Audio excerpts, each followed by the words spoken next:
Hello everyone, biology की class में आप सभी का बहुत बहुत स्वागत है। स्टार्ट करते हैं class microbes in human welfare. आज हम इसका सोल्यूशन वीडियो देखेंगे। हमारी जो क्लास है, इस क्लास में हमारा जो टॉपिक होगा वो multiple choice question, very short answer type question, short answer type question, long answer type question करके होगा। इस तरीके से कुछ आपको अपनी प्रिपरेशन करनी है अपने इस चैप्टर की। स्टार्ट करते हैं क्लास, और अपनी क्लास का सबसे पहला क्वेश्चन हमारे सामने है, lactobacillus that set milk into curd is categorized as। हमें बताइए कि लैक्टोबैसिलस एक तरीके का बैक्टीरिया है ना, हम सभी को पता है। ये ऐसे तरीके के बैक्टीरिया होते हैं जो दूध को दही में परिवर्तित कर देते हैं।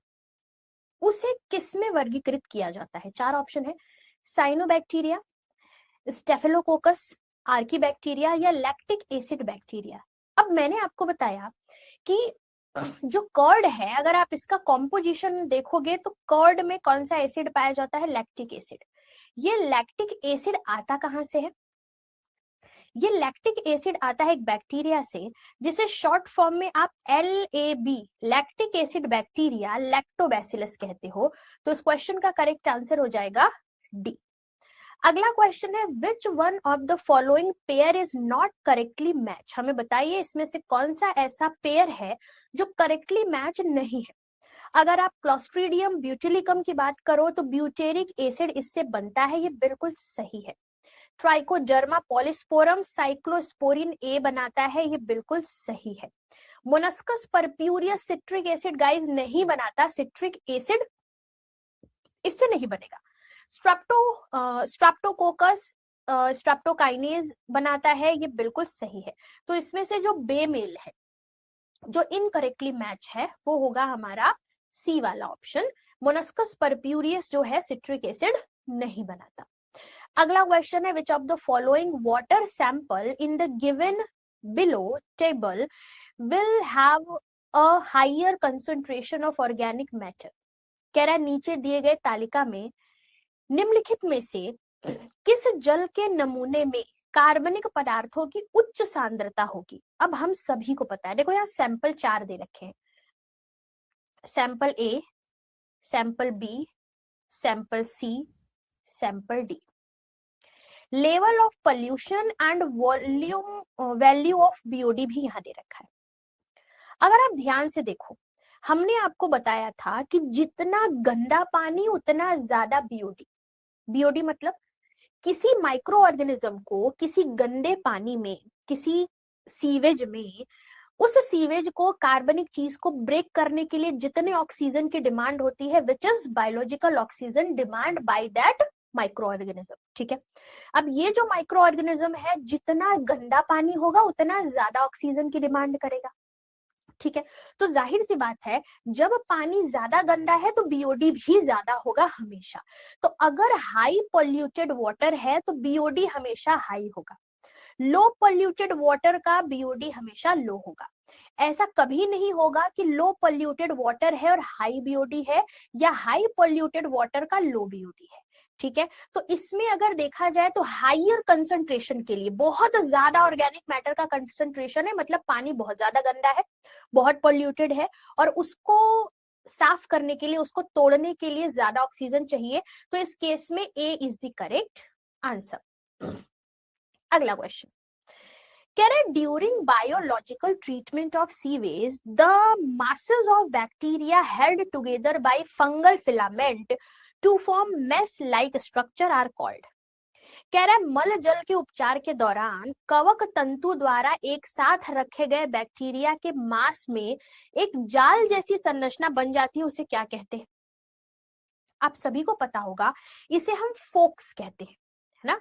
इसे क्या कहेंगे? फोक्स, याद रखेंगे। अगला क्वेश्चन है, patient was advised to have a kidney transplant. To suppress the immune reaction, the doctor would administer him। एक मरीज को किडनी ट्रांसप्लांट कराया जा रहा है, किडनी का प्रत्यारोपण कराया जा रहा है।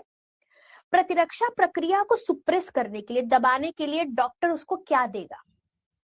चार ऑप्शन है, statins produced from Monoscus purpureus, statin produced from Streptococcus thermophilus, cyclosporin A produced from Trichoderma polysporum, cyclosporin A produced from Clostridium botulicum. अब आपको एक प्रोसेस पता है हमारी बॉडी का, अगर हमारी बॉडी में बाहर से कुछ लगाते हैं जो हमारी बॉडी का नहीं है तो हमारा इम्यून सिस्टम एक्टिव होकर के उस चीज को खत्म कर देता है। लेकिन अगर किडनी ट्रांसप्लांट की जरूरत है तो किडनी तो बाहर से लगानी पड़ेगी। इस केस में हमारे इम्यून सिस्टम को शांत करने के लिए एक दवाई दी जाती है जिसे हम साइक्लोस्पोरिन ए कहते हैं, जिसे हम टाइकोडर्मा पॉलिस्पोरम से क्या करते हैं, प्रोड्यूस कराते हैं। ठीक है, तो वो क्या है, साइक्लोस्पोरिन ए, जिसे हम ट्राइकोडर्मा पॉलिस्पोरम से निकालते हैं। इस क्वेश्चन का सही जवाब। जब इडली डोसा बनाते हैं तो जो उसका डो होता है, आटा होता है, उसमें कुछ गैसेस बनते हैं जिससे वो आटा फुला फुला बनता है। 4 ऑप्शन है, बताइए इसमें से कौन सा बनता है। हम सभी को पता है इससे बनते हैं कार्बन डाइऑक्साइड गैसेस, जिससे वो फ्लफी आटा बनता है, फुला फुला आटा बनता है। एसोर्शन रीजन वाला क्वेश्चन है। एसोर्शन रीजन के क्वेश्चन में एसोर्शन है, रीजन है। एसोर्शन एक स्टेटमेंट है, रीजन एक दूसरा स्टेटमेंट है। हमें 4 ऑप्शन में से बताना है कि कौन सा सही होगा। पहला ऑप्शन है both assertion and reason are true and reason is the correct explanation of the assertion. तीसरा है both assertion and reason are true but reason is not the correct explanation of the assertion. तीसरा है assertion is true but reason is false. चौथा है assertion is false but reason is true. Hindi में भी देख लो, अभिकथन और तर्क जैसे 2 स्टेटमेंट है। पहला ऑप्शन है अभिकथन सही है और तर्क भी सही है, तर्क अभिकथन को सही व्याख्यात कर रहा है। अभिकथन और तर्क दोनों सही है, तर्क अभिकथन को सही व्याख्यात नहीं कर रहा। अभिकथन सही है, तर्क गलत है, या तर्क सही है, अभिकथन गलत है। पहला क्वेश्चन है a floating cover placed over the slurry in a biogas plant keeps on rising. Reason कह रहा है this cover keeps on rising due to the gas produced in the tank by the microbial activity. कह रहा है biogas संयंत्र में घोल के ऊपर रखा हुआ तैरता ढक्कन ऊपर उठता रहता है। तर्क कह रहा है सूक्ष्म जीवी गतिविधि द्वारा टैंक में कुछ गैस बनती है जिसके कारण यह गैस ऊपर उठता रहता है। अब आपको पता हो, अगर जब हमने बायोगैस बनाया था तो बायोगैस प्लांट में हमने जमीन के अंदर एक सीमेंटेड गड्ढा खोदा था जिसके अंदर हमने एक डाइजेस्टर लगाया था, उसके अंदर हमने गोबर को मिक्स करके स्लरी बना के रखा था। कुछ समय बाद उस गोबर के अंदर जो मिथेनोबैक्टीरियम है वो प्रोड्यूस करेंगे एक गैस जिसे मीथेन गैस कहेंगे। इस मीथेन गैस की वजह से उस जो भी हमने डाइजेस्टर बनाया या फिर कह दो जो भी संयंत्र बनाया उसके ऊपर जो ढक्कन है वो ऊपर उठने लगता है। ठीक है, तो हम तो ये कह सकते हैं कि बायोगैस संयंत्र में घोल के ऊपर रखा हुआ ढक्कन, फ्लोटिंग कवर, ऊपर की तरफ तैरता रहता है। क्यों? क्योंकि अंदर टैंक में जो भी गैस बना है वो ऊपर की तरफ उठती है और ढक्कन को ऊपर उठाती रहती है। यानी असर्शन भी सही है, रीजन भी सही है और जस्टिफाई भी रीजन असर्शन को कर रहा है। अगला question, for commercial and industrial production of citric acid which of the following microbe is used. कह रहा है सिट्रिक एसिड को बनाने के लिए कौन से सूक्ष्म जीव का यूज किया जाता है। इसको रट लेना क्योंकि मैंने आपको क्लास के टाइम में चार्ट भी बताया था कि ये चार्ट याद रखना, इससे क्वेश्चन आते हैं। एस्परजिलस नाइगर जो होते हैं ये क्या करेंगे, एस्परजिलस नाइगर जो होंगे ये सिट्रिक एसिड को प्रोड्यूस करने वाले होते हैं फॉर इंडस्ट्रियल प्रोडक्शन। ठीक है, अब आप कहोगे मैम लैक्टोबैसिलस क्यों नहीं, अब वो दूध से दही बनाने के लिए, लेकिन डायरेक्ट अगर हमें सिट्रिक एसिड चाहिए तो हमें किससे होगा, एस्परजिलस नाइगर से मिलेगा। अगला क्वेश्चन, हमें ए और बी कॉलम देखना है। ये है ए कॉलम, ये है बी कॉलम, हमें देखना है इसमें से कौन सा ऑप्शन सही होगा। आप ध्यान से देखोगे तो कॉलम ए और बी का हमें मिलान करना है। आइए देखते हैं। सबसे पहले अगर हम देखें तो लेडी बर्ड बीटल जो होता है, लेडी बर्ड बीटल जो होता है ये एफिड्स का नियंत्रण करता है। ठीक है, वहीं पर अगर हम माइकोराइजा को देखें तो माइकोराइजा जो होते हैं दिस इज ग्लोमस से रिलेटेड। ठीक है, फिर हम बायो कंट्रोल एजेंट की बात करेंगे, तो बायो कंट्रोल एजेंट जो होंगे वो कहाँ जाएंगे, trichoderma is a bio control agent. और बायोगैस की बात करेंगे तो वो जाएगा मिथेनोबैक्टीरियम पे, यानी इस क्वेश्चन के लिए करेक्ट आंसर क्या हो जाएगा, बी। अब आते हैं very short answer type question पर। Very short answer type question में पहला क्वेश्चन हमसे पूछ रहा है, state the impact of constant mechanical agitation and pumping of air in the aeration tank on the sewage during the biological treatment। यानी जैविक उपचार के दौरान वातन टैंक में निरंतर यांत्रिक घोल और हवा पंप करने का मल जल पर प्रभाव बताइए। ठीक है, अब देखो हमें पता है कि एक तरीके का कांस्टेंट मैकेनिकल एजिटेशन और एयर पंपिंग हम एयरेशन टैंक में लगाते हैं जिससे ऑक्सीजन लेवल इंक्रीज किया जा सके। अब ऑक्सीजन लेवल इंक्रीज होगा तो ये एरोबिक माइक्रो ऑर्गेनिज्म के ग्रोथ को प्रमोट करेगा। जितने ज्यादा एरोबिक माइक्रोब्स बढ़ेंगे, ऑर्गेनिक वेस्ट उतनी तेजी से टूटेंगे और यहाँ पर बीओडी सीवेज के अंदर रिड्यूस होगा क्योंकि ऑक्सीजन हम उसमें प्रोवाइड कर रहे हैं। और इस तरीके से हम कांस्टेंट एजिटेशन सिस्टम का यूज करते हैं ताकि ऑक्सीजन प्रॉपर उस सीवेज की ट्रीटमेंट के लिए बना रहे। अगला क्वेश्चन है, farmers are often suggested to use the following organism in their cropland so as to improve the soil fertility। कह रहा है किसानों को अक्सर अपनी फसल भूमि में मृदा उर्वरता में सुधार के लिए निम्नलिखित जीवों का उपयोग करने की सुझाव दी जाती है, राइजोबियम या फिर एनाबिना, बताइए। अब ध्यान से समझेंगे, राइजोबियम की बात करते हैं तो राइजोबियम एक तरीके का बैक्टीरिया है। ठीक है, ये ऐसा बैक्टीरिया होता है जो सॉइल के अंदर नाइट्रोजन को फिक्स करता है, नाइट्रोजन फिक्सेशन का काम करता है। ठीक है, ये ऐसे नाइट्रोजन फिक्सिंग बैक्टीरिया है जो लेग्यूमिनस प्लांट, लेग्यूमिनस प्लांट का मतलब दाल वाली फसल जितनी भी होगी, है ना, दाल वाली जितनी भी फसल होगी जिसे आप दलहनी फसल कहते हो, उनके साथ सिम्बायोटिक रिलेशनशिप में रहता है और सॉइल में नाइट्रोजन की मात्रा बढ़ाता है नाइट्रोजन फिक्सेशन करके। ये है राइजोबियम जिसका फार्मर्स को ज्यादा यूज करने की सलाह मिलती है। दूसरा क्या था, दूसरा राइजोबियम के बाद कहा था एनाबिना। आइए एनाबिना देखते हैं। एनाबिना एक तरीके का ब्लू ग्रीन एल्गी है जिसे शॉर्ट फॉर्म में हम BGA लिख दे रहे हैं, साइनोबैक्टीरिया लिख दे रहे हैं। इसका भी सिम्बायोटिक एसोसिएशन होता है एजोला लीफ के साथ। ये भी नाइट्रोजन फिक्सेशन करते हैं और धान की फसलों में सॉइल फर्टिलिटी को इन्हांस करते हैं।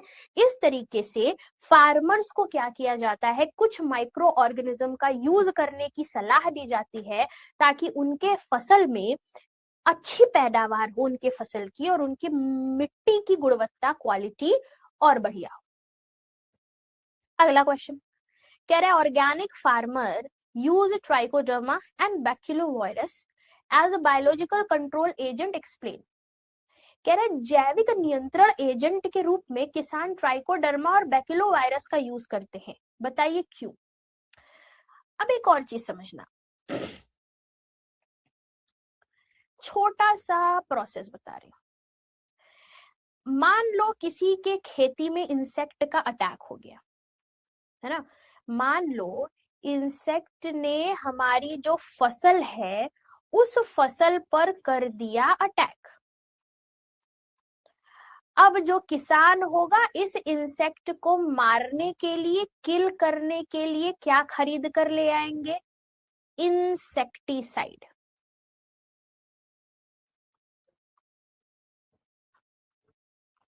ये इंसेक्टिसाइड और कुछ नहीं बल्कि केमिकल्स होते हैं। इस केमिकल्स को जब हम क्रॉप पर छिड़केंगे तो इंसेक्ट मर जाएंगे, लेकिन इससे पॉल्यूशन बढ़ता है ना, मिट्टी की क्वालिटी भी खराब होती है, पॉल्यूशन बढ़ता है, बहुत खराब खराब चीजें होती हैं।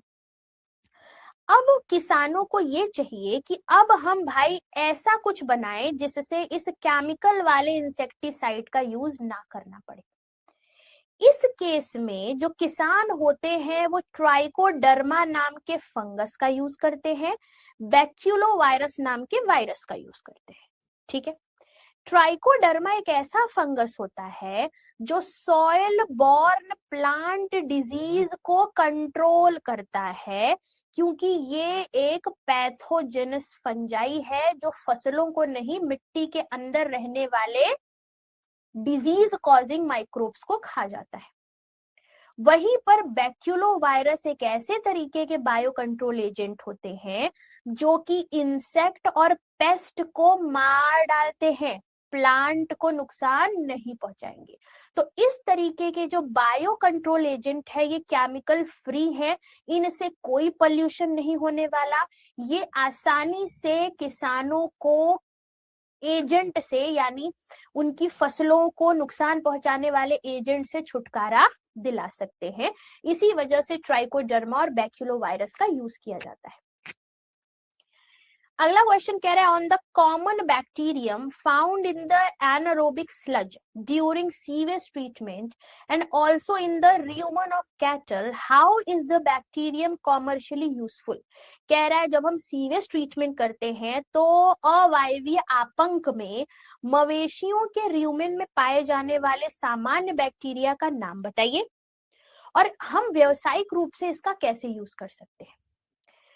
अब ध्यान देना, एक तरीके का बैक्टीरिया है ना, क्या है एक तरीके का बैक्टीरिया, कौन सा बैक्टीरिया है ये, मिथेनो बैक्टीरिया, जिसे मिथेनोजेनिक बैक्टीरिया कहा जाता है। ये एनारोबिक स्लज में भी पाया जाता है, ये र्यूमन ऑफ कैटल में भी पाया जाता है। ये ऐसे बैक्टीरियाज होते हैं जो बायोगैस बनाते हैं ऑर्गेनिक वेस्ट से, और इसे हम रिन्यूएबल एनर्जी सोर्स यूज करते हैं। ठीक है, तो अगर हम बात करें एक ऐसे बैक्टीरिया की जिस बैक्टीरिया को किनसे निकाला गया है, एनारोबिक स्लज और र्यूमेन ऑफ कैटल से, तो ये जो एनारोबिक बैक्टीरिया है ये है मिथेनोजेन या मिथेनोबैक्टीरियम, है ना, कौन सा है, मिथेनो बैक्टीरियम। याद रखना ये ऐसे बैक्टीरिया होते हैं जो आपको दो जगह से मिलेंगे, एक आपको मिलेगा एनएरोबिक स्लज से जो सीवेज ट्रीटमेंट में होगा, और दूसरा मिलेगा र्यूमेन ऑफ कैटल से।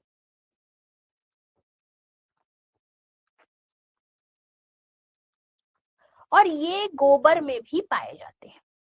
ये ऐसे बैक्टीरिया होते हैं जो क्या बनाते हैं, बायोगैस, जिसे आप गोबर गैस कहते हो।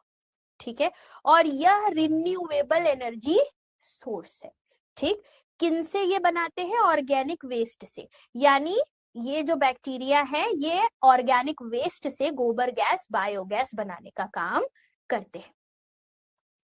अगला क्वेश्चन कह रहा है, can we use slurry of human excreta instead of cow dung slurry to produce biogas in a typical biogas plant, support your answer giving reason. कह रहा है क्या हम बायोगैस संयंत्र में बायोगैस के उत्पादन के लिए गोबर की जगह मानव मल के घोल का उपयोग कर सकते हैं, कारण देते हुए उत्तर समझाइए।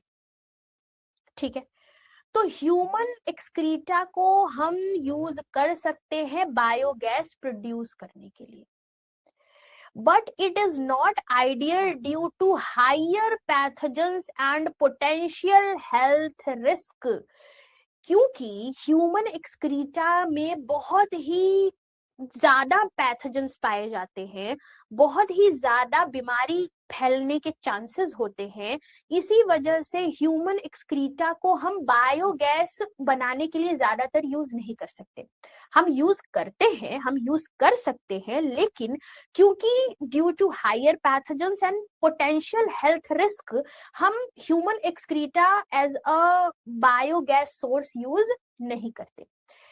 बजाय इसके हम गाय के गोबर को ज्यादा सेफर मानते हैं, क्योंकि इसमें ऑर्गेनिक मैटर ज्यादा है, इसमें पैथोजेंस जो है वो मिथेनोबैक्टीरियम है, और ये ज्यादा ही सेफ तरीके से बायोगैस का प्रोडक्शन करेगा, जिनसे प्रायः कोई बीमारियां नहीं होती है। लेकिन अगर हम ह्यूमन एक्सक्रीटा का यूज करेंगे तो मल्टीपल काइंड ऑफ बीमारियां अटैक कर सकती हैं, इनसे हेल्थ रिस्क ज्यादा बढ़ सकता है। अगला क्वेश्चन कह रहा है some of the microbes used as biofertilizer are prokaryotes.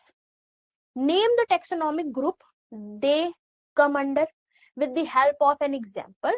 Mention how they act as biofertilizer. कह रहा है जैव उर्वरकों के रूप में उपयोग किए जाने वाले सूक्ष्म जीव प्रोकैरियोट्स हैं। इनके बताइए कि कौन से वर्गीय समूह के अंदर आते हैं। उदाहरण की सहायता से बताइए कि जैव उर्वरक के रूप में यह कैसे काम करते हैं। ठीक है, तो सबसे पहले अगर हम prokaryote as a bio fertiliser देखें तो यह बैक्टीरियल ग्रुप से बिलोंग करते हैं। इसका एक एग्जाम्पल है rhizobium as a nitrogen fixing bacteria. ठीक है, एक इस तरीके से हमने बोला। किस तरीके से ये बायो फर्टिलाइजर का काम करते हैं, चलिए समझते हैं राइजोबियम के बारे में।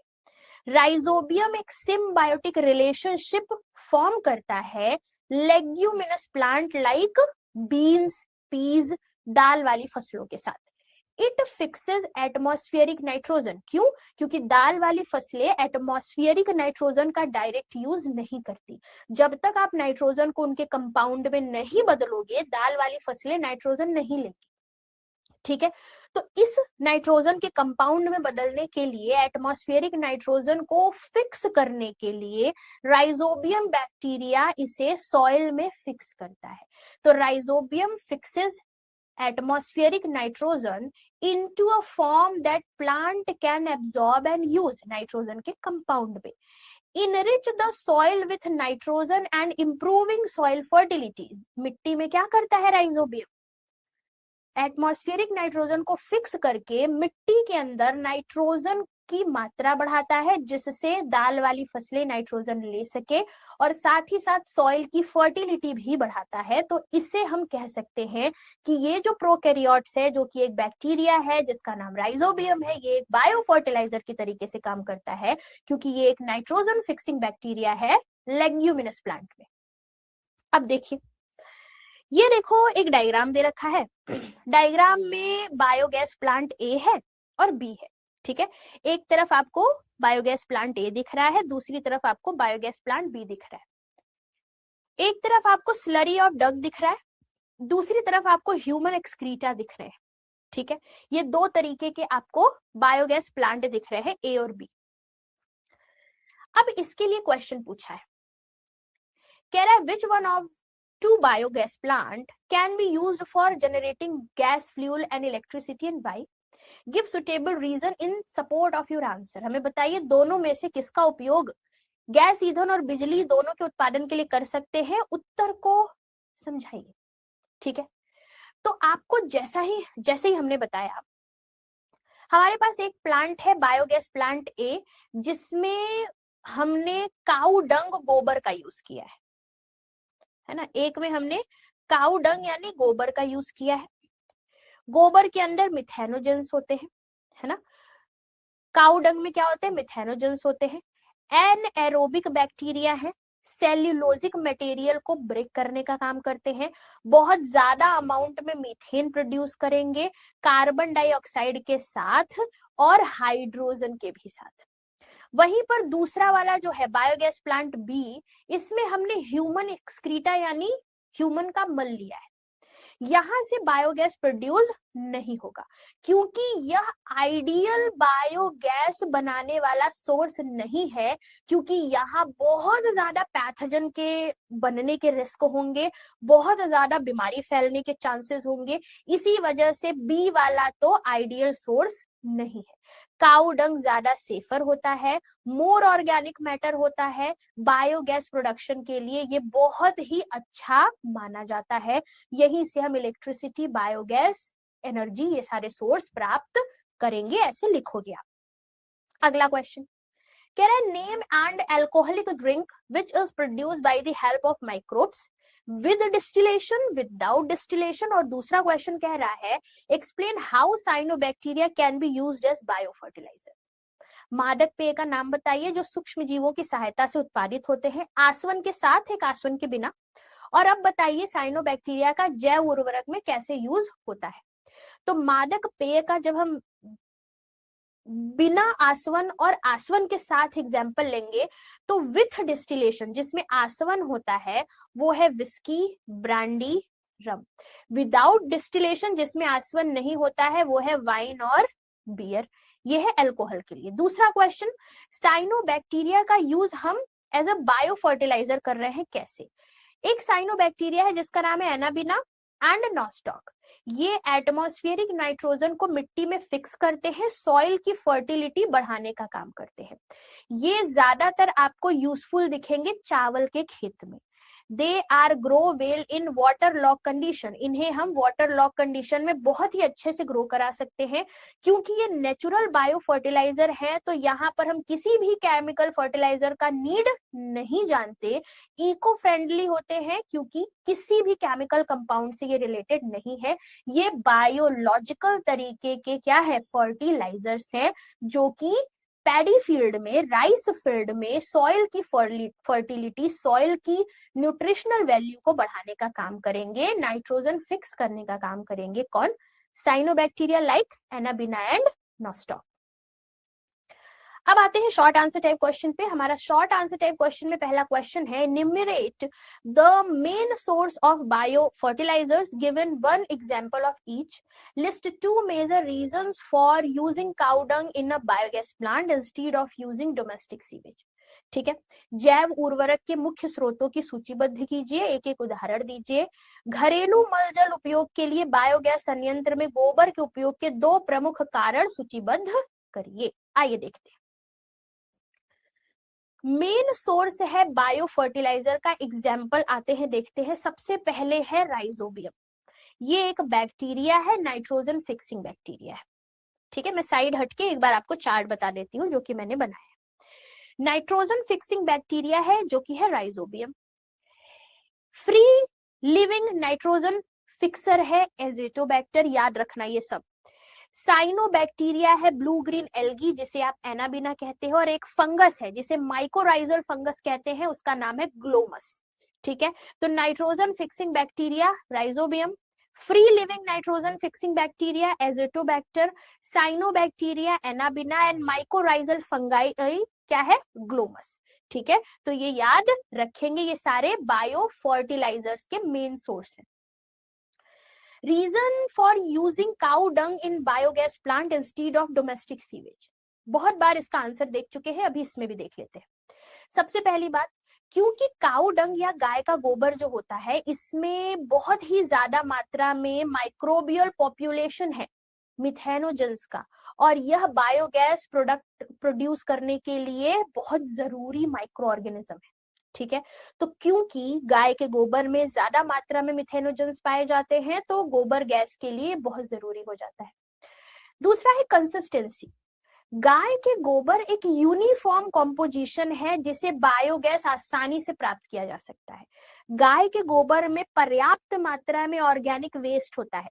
ये ऑर्गेनिक वेस्ट एकदम इजी तरीके से मिथेनोबैक्टीरियम के द्वारा गोबर गैस में परिवर्तित हो सकता है। तो कंसिस्टेंसी भी इसकी बहुत सही है, जिसकी वजह से काऊ डंग का गोबर गैस में यूज करते हैं। अगला क्वेश्चन चार्ट बेस्ड है।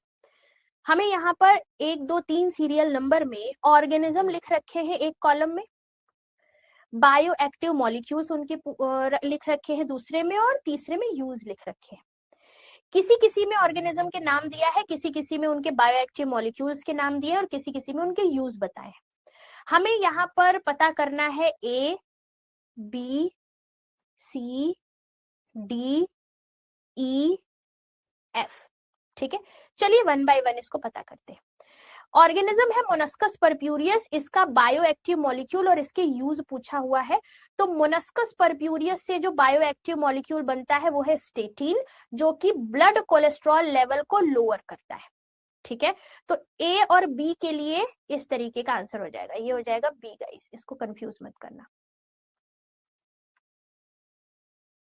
ठीक है, तो क्या लिखेंगे यहाँ, मोनस्कस purpureus bioactive molecule statin blood cholesterol level को कम करता है।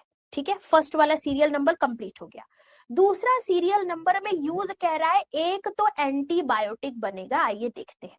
तो पेनिसिलियम नोटेटम से पेनिसिलिन बनता है और यह एक एंटीबायोटिक है। तो देखो भाई ध्यान से, ऑर्गेनिज्म है पेनिसिलियम नोटेटम, क्या बनाता है बायोएक्टिव मॉलिक्यूल, पेनिसिलिन, यह एक एंटीबायोटिक्स है। तो सीरियल नंबर 2 भी कंप्लीट होता है। बायोएक्टिव मॉलिक्यूल दे रखा है साइक्लोस्पोरिन ए। तो यहाँ आप ध्यान से देखो, साइक्लोस्पोरिन ए जो है ट्राइकोडर्मा पॉलीस्पोरम से बनता है और ये एक तरीके का इम्यूनो सुप्रेसेंट है, सुप्रीसेंट है सॉरी। तो इस तरीके से हम इसको भी कंप्लीट कर सकते हैं। अगला क्वेश्चन आओ, कह रहा है bio fertilisers are organism that enrich the nutrient quality in the soil, explain the role of 3 main source of bio fertiliser. कह रहा है जैव उर्वरक ऐसे जीव हैं जो मिट्टी में पोषक तत्वों की गुणवत्ता समृद्ध रखते हैं। उर्वरकों के 3 स्रोतों का नाम बताइए। आइए 3 मेन सोर्स बायो फर्टिलाइजर्स के लिए देखते हैं। सबसे पहला है नाइट्रोजन फिक्सिंग बैक्टीरिया राइजोबियम। ये ऐसे बैक्टीरिया होते हैं जो सिम्बायोटिक एसोसिएशन लगाकर रखते हैं लेग्यूमिनस प्लांट की रूट्स के साथ। एटमॉस्फेरिक नाइट्रोजन के कंपाउंड में फिक्स करने का काम करते हैं लाइक अमोनिया, और यह इनरिच करते हैं सॉइल में नाइट्रोजन को, जिससे लेग्यूमिनस प्लांट नाइट्रोजन को अपनी बॉडी में एब्जॉर्ब कर लेते हैं। दूसरा है साइनोबैक्टीरिया लाइक एनाबिला, फ्री लिविंग होते हैं या सिम्बायोटिक एसोसिएशन के साथ रहते हैं, ये भी नाइट्रोजन को फिक्स कर सकते हैं। ये वेटलैंड यानी पानी वाली जो पैडी फील्ड होती हैं वहां पर स्पेशली पाए जाते हैं, और ये भी सॉइल की फर्टिलिटी को इंप्रूव करने का काम करेंगे। तीसरा है माइकोराइजल फंगाई, जिसे आप ग्लोमस कहते हो। ये ऐसे फंगस होते हैं जो सिम्बायोटिक रिलेशन के साथ रहते हैं हाइयर प्लांट की रूट के साथ।